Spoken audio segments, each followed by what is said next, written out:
Okay, here is my look at the Letsfit smartwatch. It says your health tracker. Letsfit, looks like the model number here says ID 205L black.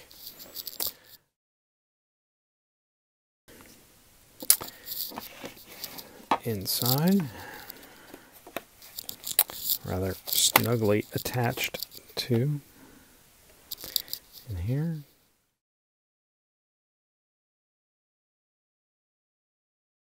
It says accessories inside, obviously. So, okay, so card offering 24/7 support. And, oh, I didn't look on the back. Extended warranty. All right. So here is the instructions. There it is. Yes. Connect to the watch. So I launched the Very Fit Pro app that works with the watch. So want to, I guess, allow it to send me some notifications, and you have the choice to allow it to tie to Apple Health Kit here if you're on the Apple platform. So I'm going to allow to read and write all my information. So I think we just have a fancy little welcome screen here. So all right, so the battery is vibrating here and looks close enough to charge to do the pairing. So I'm going to take that off on the back. And I also did discover if you try to charge it the wrong direction here, it actually pushes.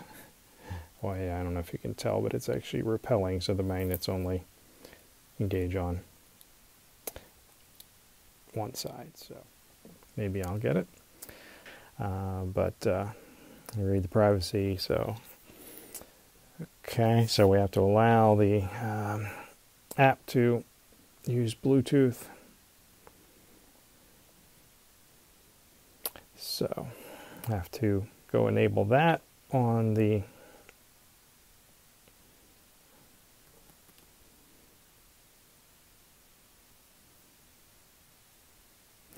there it is. So it was enabled. I didn't really adjust anything on the phone, but here we go. So this is the model. So allow it to pair and confirm the device per the instructions here. And now it's vibrating. Not sure if you can hear it. So I'll enter some of my personal data here to set up my profile. Mail. And I'll enter a few things here and come back. I've been running 6 days. So in 6 days I still have 38% left, so that is not bad. My real comparison is against the Fitbit Versa, so far better battery from there. So just sort of using the watch here a little bit, you can turn on the heart rate monitoring to constant or not. At night I like turning the dimmer or the wake off, so if I move my arm during the night it's not blinking. That is manual. I have the do not disturb set through the app to not show alerts during the night, so that is pretty handy. And you can swipe up and start getting your stats for the day, calories, so total for the week, things like that. And you can swipe down to start getting your alerts, so you can see those. And also swipe right allows you to go continuous heart rate monitoring. You can set alarms on the watch if you want to do some breathing exercises. I don't really do that. The music controller will start, stop, and song up and down on the phone. You can set timers, countdown timer or stopwatch, and look at your records of the active sports type activities. Not a lot of watch faces here to select from. Change that back to where I had it. So there's my dial. All right, so other settings, you can just set the brightness. To me, having it up on full brightness was the way to go, and just information there. So not really a whole lot of settings. You can restart the watch there. On that app is pretty handy. Everything works very well. One of the fun little things is when you do this, it's kind of a cute little animation to start seeing your steps. Kind of cool. You can then get your details here. If you tap sleep, you get some of your high level details, and you get a map of your sleep. Look at your heart rate for the day and max. You can go into details here and start getting a look at your steps through the week, your sleep through the week, heart rate, things like that, and scroll down and kind of get some more details on each of these. You can log exercises or your you can log weight, although I haven't found a way to actually view the weight in here, but it does sync to on the Apple platform to the Apple Health, so that's nice. From the device screen here, you can turn on whether you want call notifications. The sedentary alerts worked really well. I set it to about 15 minutes, I think.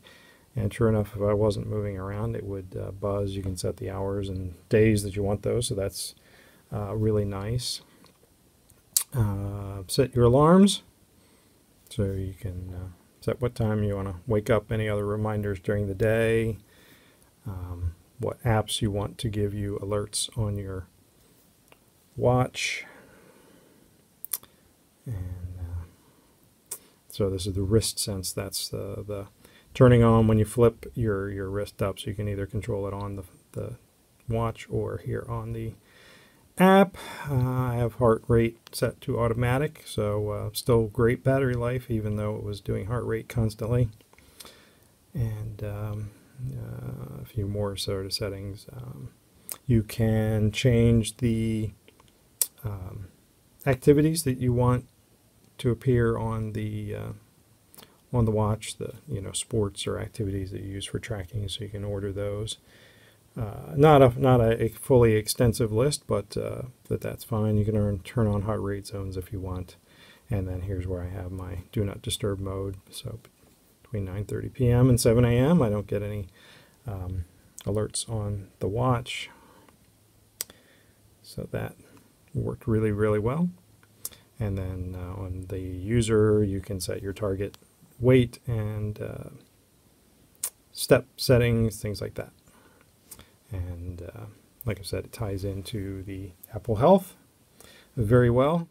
On the resting heart rate, tended to do fairly well, so I'm comparing with a just a regular pulse ox meter here, which is reading me at 79, which seems a little high. So that, so the watch is reading 79 or 80, and it's dropping a little bit on both of them. So I guess I'm excited to do this video. So fairly close, but on some of the exercise, I saw it listing a heart rate at 159, and I can pretty much tell you if my heart rate was 159, I probably wouldn't be talking to you right now. So most of the time it was pretty locked on, but there were some jumps up where it was clearly misreading the heart rate. But to get a general sense of the workout and all of that, it worked pretty well. So again, I am very happy, most impressed with the battery life here. So again, 6+ days here, and I still have 37%. It's not maybe as elegant and as the extensibility, major watch faces and things like that as say a Fitbit Versa, but for the price, for way better battery life, all of that, I am very happy, and think it worked very well. Hope this was helpful. Have a great day.